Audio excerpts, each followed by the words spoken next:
பூஜாக்கு என் மேல இருந்தது காதல் இல்லை, பணத்தாசை. அதனாலதான் என்ன உங்ககிட்ட இருந்து பிரிச்சு கூட்டிட்டு போயிட்டா. ஆனா வான்மதி அப்படி இல்லை சித்தி. அவ ரொம்ப நல்ல பொண்ணு. என்ன கொஞ்சம் முன்கோபம் அதிகம், எடுத்து சொன்னா கேட்டுப்பா. மற்றபடி நம்ம குடும்பத்துக்கு ஏத்த பொண்ணு, நம்ம குடும்பத்தை உடையாம பார்த்துப்பா. அந்த நம்பிக்கை எனக்கு இருக்கு சித்தி. நீங்க என்ன சித்தி நினைக்கிறீங்க?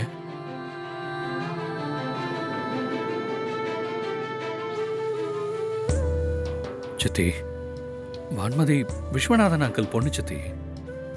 வெண்ணில அப்படியோ அப்படிதான் வான்மதியும். அவ கண்டிப்பா எனக்கு ஒரு நல்ல மனைவியாவும் உங்களுக்கு ஒரு நல்ல மருமகளாவும் இருப்பா சித்தி. சரி சரி சித்தி.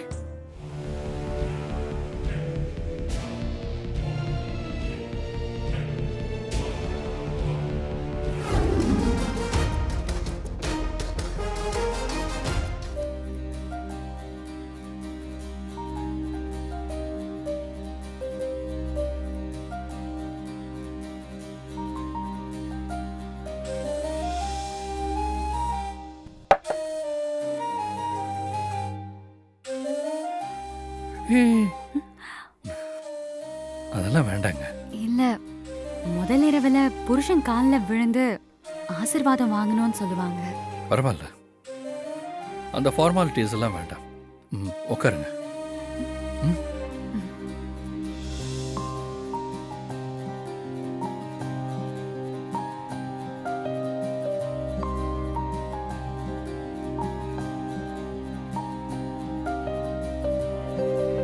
பால் எடுக்கட்டுமா? இல்ல, நான் உங்ககிட்ட கொஞ்சம் பேசணும்.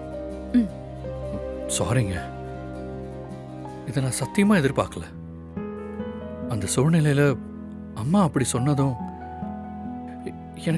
எனக்கு என்ன பண்றதுன்னே தெரியல. அதான் உங்களுக்கு சம்மதமா இல்லையான்னு கூட கேட்காம நான் தாலி கட்டிட்டேன். என்னை மன்னிச்சிருங்க. என்னங்க மன்னிப்பெல்லாம் கேட்டுக்கிட்டு? இல்லைங்க, உங்களுக்கு இந்த கல்யாணத்துல விருப்பம் இல்லைன்னு எனக்கு தெரியும். ஏன்னா உங்களுக்கு வரப்போற ஹஸ்பண்ட் எப்படி இருக்கணும்னு ஒரு எதிர்பார்ப்பு இருக்கும்ல. நான் அதுக்கு தகுதியானவனா இல்லையான்னு எனக்கு தெரியாது. ஸோ முதல்ல நாம் 2 பேரும் ஃப்ரெண்ட்ஸாக பழகலாம். இந்த வீட்டை பொறுத்த வரைக்கும் வேணா நம்ம புருஷன் பொண்டாட்டியா இருக்கலாம்.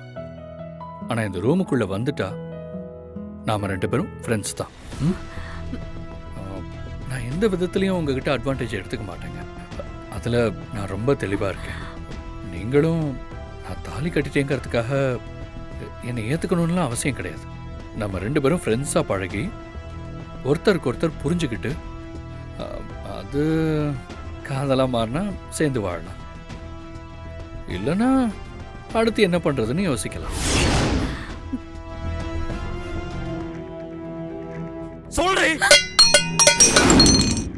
சொல்லடி, என்ன ஏன் ஏமாத்துன? என்னாச்சு வருண்? ஏன் ஒரு மாதிரி நடந்துக்கிறீங்க? எனக்கு பயமா இருக்கு. ஏய், நடிக்காத. நான் கல்யாணம் வேணாம், பிடிக்கல, நிறுத்திட்டேன்னு எத்தனை தடவை சொன்னேன்?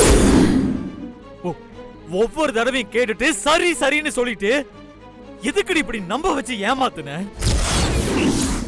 சொல்லடி. என்னங்க சொல்றீங்க? காலையில இருந்து நல்லா தானே இருந்தீங்க, இப்போ ஏன் இப்படி எல்லாம் பண்றீங்க?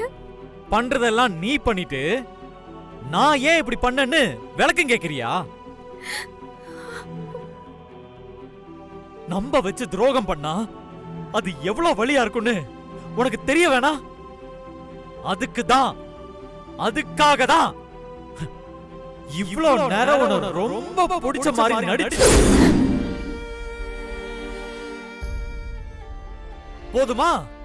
போதுமாடி?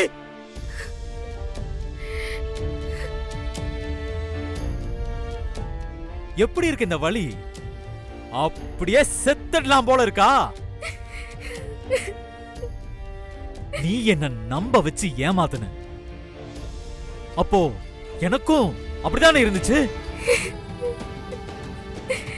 இல்லங்க, நீங்க ஏதோ தப்பா புரிஞ்சுக்கிட்டீங்க. ஆமா, நேத்து வரைக்கும் நீ எனக்கு ஹெல்ப் பண்றதுக்காக தான் இதெல்லாம் பண்ணிட்டு இருக்கேன்னு நான் தப்பா புரிஞ்சுட்டு இருந்தேன். ஆனா இப்ப எல்லாம் எனக்கு தெளிவாயிடுச்சு. என்ன நம்ப வைக்க கல்யாணத்தை நிறுத்துற மாதிரி சின்ன சின்ன விஷயம் பண்ணிட்டு என்ன கல்யாணம் பண்ணிக்க எனக்கே தெரியாம பிளான் பண்ணிருக்க.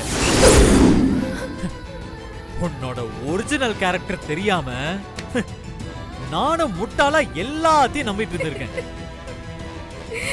வருண், சத்தியமா சொல்றேன், நான் உங்களை ஏமாத்தணும்னு நினைக்க கூட இல்ல.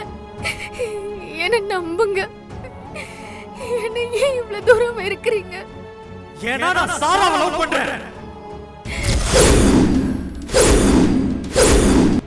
இதையும் உங்ககிட்ட 1000 முறை சொல்லிட்டேன்.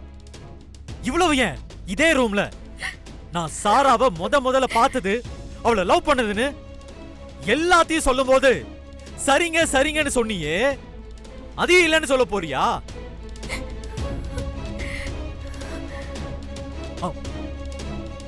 வந்த கால் கீழே விழுந்தப்ப நான் உங்ககிட்ட பேசிட்டு இருக்கும் போது காம்பவுண்டுக்கு வெளியே தான் என் சாரா வெயிட் பண்ணிட்டு இருந்தா. கோவில்ல சாராவை கூட்டிட்டு வந்துதான் உங்ககிட்ட இந்த கல்யாணத்தை நிறுத்திடுன்னு சொன்னேன். நாங்க 2 பேரும் தான் லவ் பண்றோம். லவ் பண்றாரா? என்னதானே? இந்த கல்யாணம் நடக்காதுன்னு நீங்களே சாராட்ட சொல்லிடுங்க. வருண் சொல்ற மாதிரி தான் நடக்கும், நீங்க கவலைப்படாதீங்க. பொண்ணு உயிருக்கு உயிரா லவ் பண்றேன். முதல்ல அவளை ஒரு கண்ணு தெரியாத ஒரு பொண்ணுக்கு ஹெல்ப் பண்றப்பதான் பார்த்தேன்.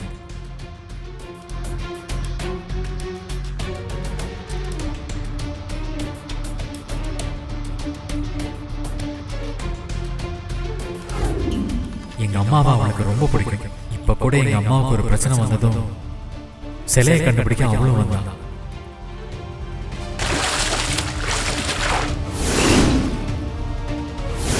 அவன் என் லைஃப் பார்ட்னரா வந்தா அதை விட சந்தோஷம் எனக்கு இந்த உலகத்துல வேற எதுவுமே இல்லை.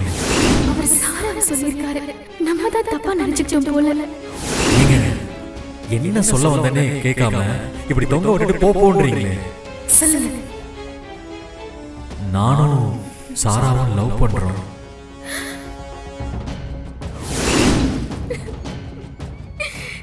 இல்லங்க, அன்னைக்கு நீங்க சொன்னத நான் தப்பா புரிஞ்சுக்கிட்டேன். என்ன நம்புங்க. ஏய், இன்னும் எவ்வளவுதான் போய் சொல்லுவ?